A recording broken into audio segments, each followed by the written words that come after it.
So this video is actually for Julius Malema and the EFF members in South Africa. This is to the Pan-Africans in South Africa. I'll begin with Julius Malema. You are a very great leader. Yes, I really admire you. A lot of Africans admire you. African diaspora admire you. But the reason why most Africans admire you is when you speak down on your own people, when you insult your own people, when you cannot speak to the wrong other Africans are doing in your country. This is why you have a lot of Africans and those in the diaspora supporting you, because people like you to put your own people down before they can like you. Stay with me. So, you know, there are several ways to go about things, okay? You cannot love me when you cannot love your own people first. You cannot respect me. You cannot claim to respect me when you cannot respect your own people first. This is the reason why a lot of you good leaders are in opposition. And I'm telling you emphatically, because of history. Julius Malema, there are a lot of people around you who do not want you to succeed. That is why they cannot give you good advice. I am saying this because I'm from Ghana, and I know those so-called Pan-African who live in my country. They don't care about the people in my country. They don't care when my country is going through, or the people in my country are going through something they are not supposed to go through. They don't care. And they cannot speak on the wrong that other Africans do in my country in the name of Pan-Africanism. So now it is getting to look like Pan-Africanism means putting others above your own. But you are forgetting that I cannot vote for you. The diaspora cannot vote for you. A Sierra Leonean cannot vote for you. Other African countries cannot vote for you. But it is people in your own country who can vote for you. Unless you want to be a celebrity on social media. If you really want power, learn how to speak to your people. Oh, I can hear you can say, oh, maybe your people are not awoken. Oh, your people don't know what they are doing. But you'll always have to find a way to go through your people as a leader, as a bigger person. Don't be comfortable coming out and insulting your people and then saying anything to them. Because at the end of the day, they are the ones who are going to vote for you. And I will tell you, Africans are very ungrateful. Africans are very ungrateful because what is happening in South Africa, they have forgotten that there's Julius Malema. They have forgotten that there are EFF members who put other Africans above their own people, risking your life and putting your career online for we Africans. I'm advising you, Julius Malema, and the people of EFF, because right now I understand whatever is happening in South Africa, because the same thing is happening in my country. So I'm in a better place to say this.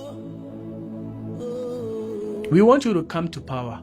Africans like the way you speak for black people all over the world, but learn how to speak to your own people. EFF members, learn how to put your own people first. Listen, you can be a nationalist and be a Pan-African at the same time. But a lot of you are Pan-African, not nationalist. So if you're not a nationalist, you don't have the best interest of your country, then your people will turn against you. A whole lot of Africans are against South Africa. So if you guys want to do the same thing, as a matter of fact, it is because of you and it's because of the so-called Pan-African in South Africa, that is why people can disrespect your people. If a Nigerian speak to me anyhow, if anybody from any country speak to me anyhow, it's because my people have disrespected me, or they have been in places where my people disrespect me. That's why they can feel comfortable. And I'm saying this without any apology. If you want to come to power, learn how to speak to your people. Learn to be the bigger person. Find a way to speak to your people so they will understand you. Other than that, you'll be in opposition for a very long time. This is a very uncomfortable message, but I say it with no apology. Thank you. Why Julius Malema has so much disdain and disrespect for South Africans? I think we have to ask this question.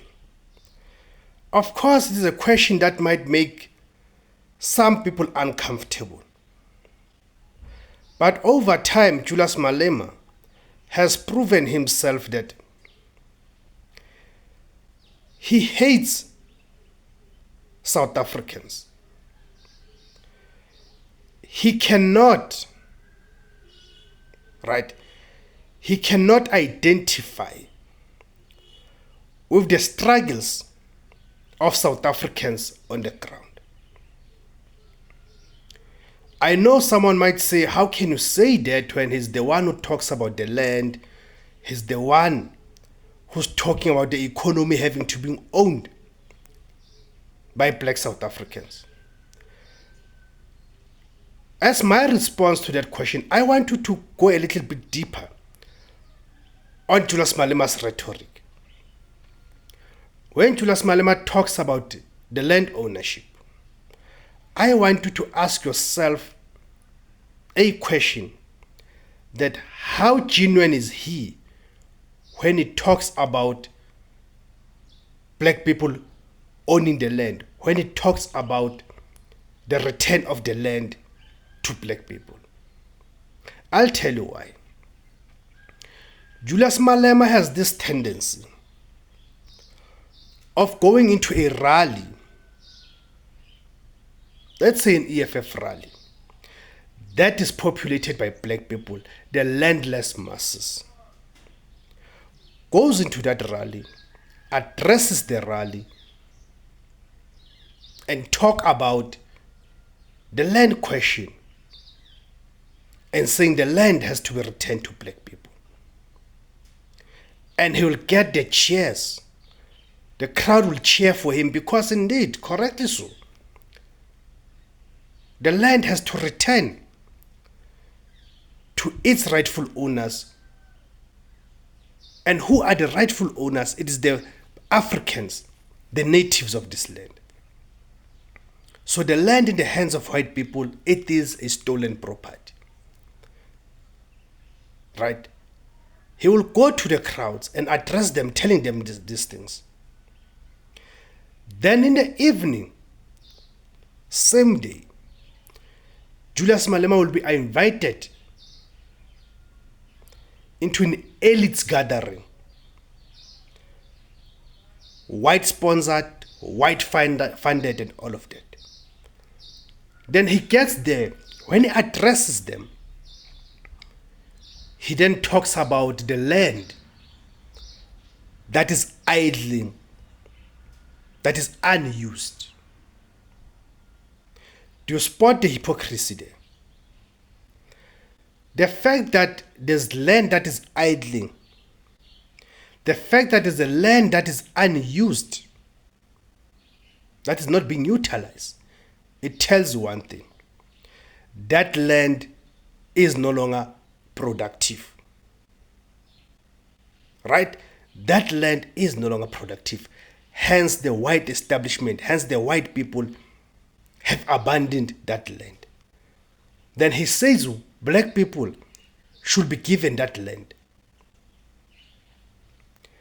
Are you not setting black people up for failure by saying they should be given the land that has been abandoned by the land thieves?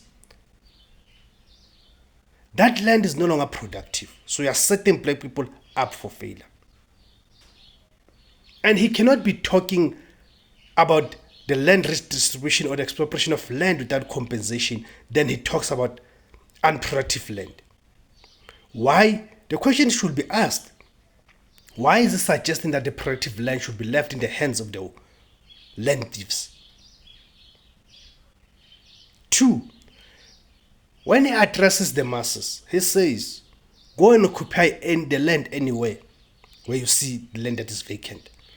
Yet in the municipalities where the EFF is in coalition, it has been alleged that certain leaders of the EFF own the companies that carry out the evictions.